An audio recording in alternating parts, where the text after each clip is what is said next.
তা আমি বলছি, যেই মওলানা মানুষের বিরুদ্ধে ফেসবুকে ইউটিউবে কথা লিখতে পারে, তাকে আবার আমি আলেম মনে করে তার নাম নিয়ে কথা বলবো, আমি আব্দুর রাজ্জাক এত ঘৃণিত কাজ কোনোদিন করিনি, করব না।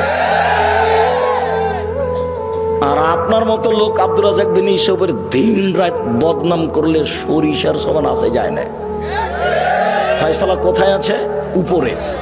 যেই কথাটা পরে বলতাম সে কথাটা আপনাকে এখনই বলে রাখি, আল্লাহর কসম আমি একজন নিঃস্ব মানুষ। আমার না বংশের ক্ষমতা আছে, না আমার অর্থের ক্ষমতা আছে।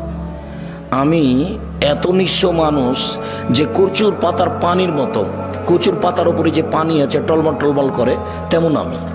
যে কোনো সময় আপনি আমার উপরে ক্ষমতা প্রয়োগ করতে পারেন।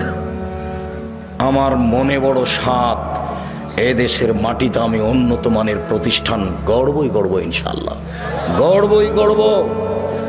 আজকে বক্তৃতা দিচ্ছি, বক্তৃতার জগৎ দিয়ে ধর্ম চিরদিন টিকানো যাবে না। কেন?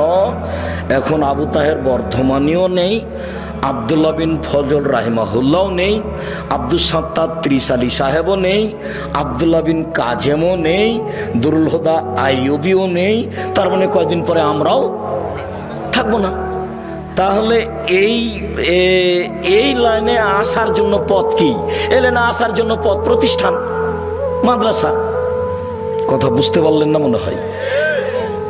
আপনাকে প্রাধান্য প্রতিষ্ঠানকে দিতে হবে, এ কথাই ঠিক। জানি না আপনার বাড়ির পাশে কোনোদিন গেছেন কি না। আমার বাড়ি চাঁপাই নবাবগঞ্জ, রাজশাহী।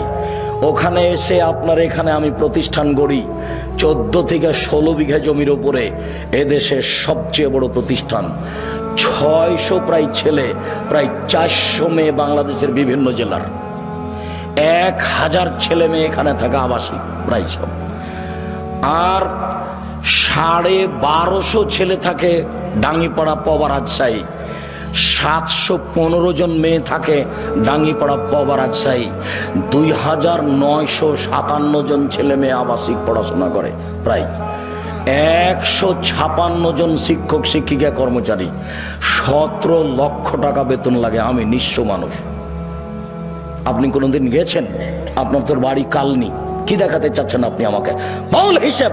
আপনার লজ্জা থাকা উচিত। আপনি জাননি কেন? কি মনে করেন আপনি? আপনাকে আমি কখনো ভালোবাসি না, এখনো ভালোবাসি না। আপনার টাকা দিয়ে ডাঙ্গিপাড়া জামিয়া সালাফে চালাতে হবে, কথা আমি বলিনি। আপনার অন্তরটা তার উপরে খুশি হবে, দেখতে যাবেন, ভালো লাগবে, এটা চেয়েছি।